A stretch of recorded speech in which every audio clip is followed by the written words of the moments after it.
Hey guys, it's Brian again.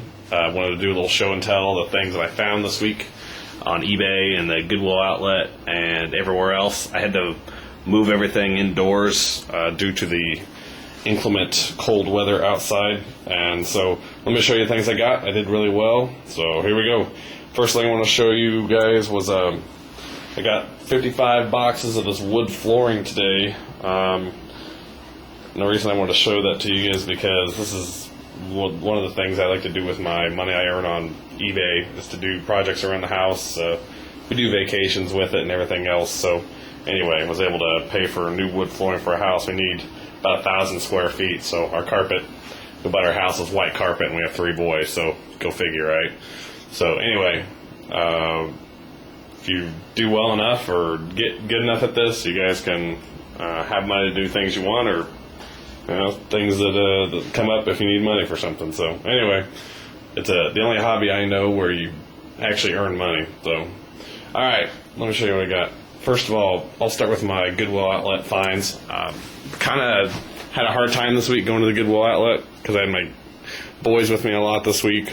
Whenever I had a chance to go, and it's really hard to bring kids in there. I really don't like to, but I just had one with me this time, so I was kind of on a time limit. I got, let's see, these 3 die-cast pieces. I think at least 2 of them are Erdl, and I don't know what the other one is, but this one is a Wagon International Harvester. It's pretty, rusty and crusty. The door, opens up in the back and comes down or whatever.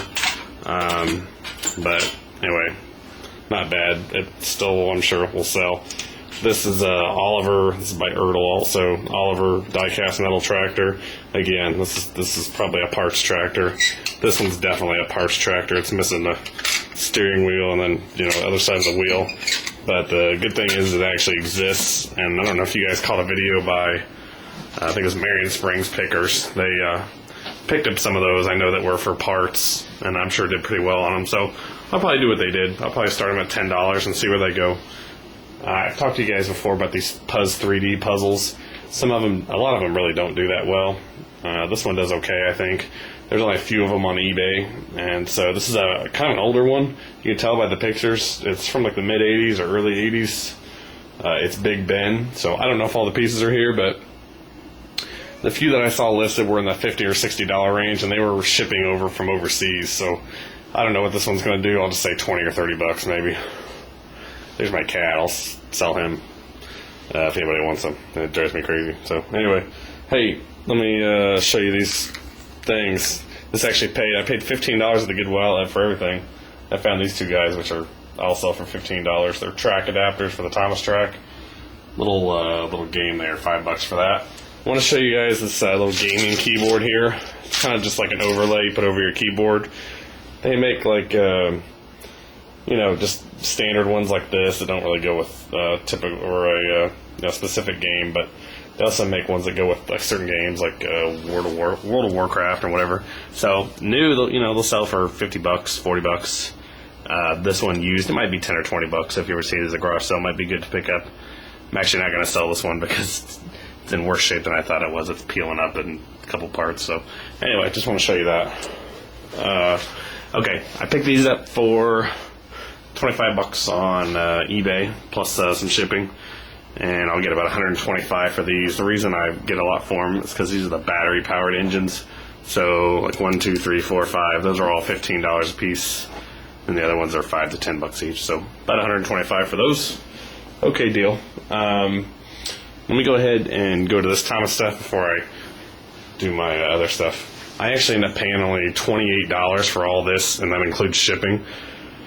Altogether, I'll get like $300 for it, and probably a little bit more. So these are all a whole lot of Thomas engines. They actually had them ending like in the middle of the night, and they didn't put all the pictures. There's one of those auctions where they said this auction is for this, but the picture only showed like a few of them, so they really didn't list their stuff very well. But anyway, paid $28 and I should get $300, so awesome with that.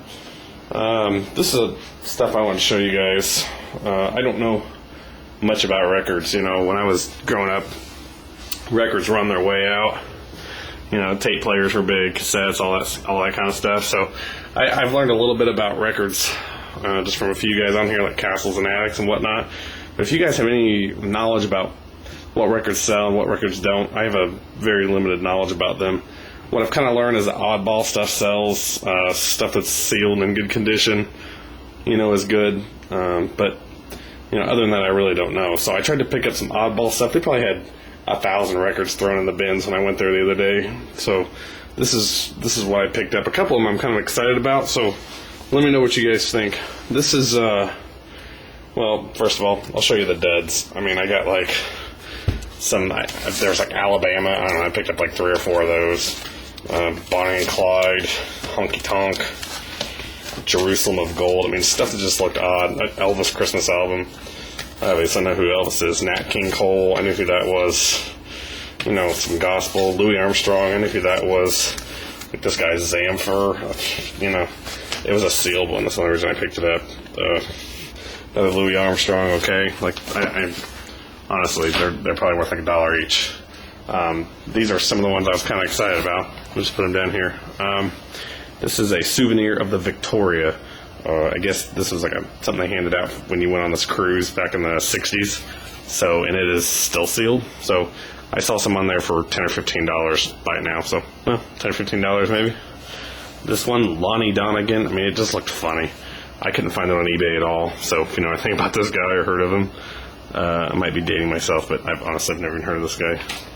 This one's kind of neat. This is a, it says promotional copy. Move out of the way. Promotional copy, not for sale. Plastic Bertrand. I don't know, some guy from the 70s or 80s. This is kind of cool. It says on it, provided with the hope that you will use this for in-store play. Promo copy, not for resale. Warner Brothers Records and Tapes. I mean, this may be really worth something. It's not like, I mean, the cover's got a little crease there, but the record itself's actually in really good shape. I mean, you can see some wear on it, but I don't know, maybe it's a good record. I don't know. A couple of these are really neat too. This is the young Zifra. He's like a Hungarian piano player, but the cool thing about it is it's sealed and it looks like it's got his autograph on it. Maybe hard for you to see there. Maybe you can see that. Anyway, so maybe it's worth a lot. I looked him up, and he died, maybe 15 or 20 years ago. Okay, Louis Armstrong again. Revolution, the motion picture. I saw this one had a bid on it for $5, so I pulled that one out. This one's kind of neat. This is a local piece from the Stouffer's Hotel in Indianapolis. That's where I'm from. That's where I live. And it says Larry Leggett Swings. Some kind of jazz band, but it's got his autograph on it, and then another one of the guys from the band. So I saw one of these. There was one on eBay last night. It's for $30, and somebody bought it. Buy it now. So maybe it's worth more. I don't know, but thought it was neat to have the autographs on it. And it's kind of a local, obscure person. Okay, yeah, there's those Alabama ones. After upon further research, I found they're really not worth very much. So. I don't know. Maybe I'll get $100 for those records. Maybe I'll get $50. I don't know. I'm not really sure. So anyway, guys, if you know anything about records, let me know. I'd love to add it to my things to pick up. So anyway, guys, all together with a purchase I made that hasn't arrived yet, I spent $200 on that one, and I'll make $5. I spent $285 on everything, and I'll gross $1,100 after fees and everything. I'll end up with, I think, about a $550 to $600 net profit. That's after PayPal fees, eBay fees, shipping, and all that stuff. So, anyway, pretty good week for me, and I'll look forward to picking some more stuff up next week. Thanks for watching, guys, and leave comments. I love hearing what you guys have to say and learning from you guys. So, anyway, have a great week, and I'll look forward to talking to you guys soon.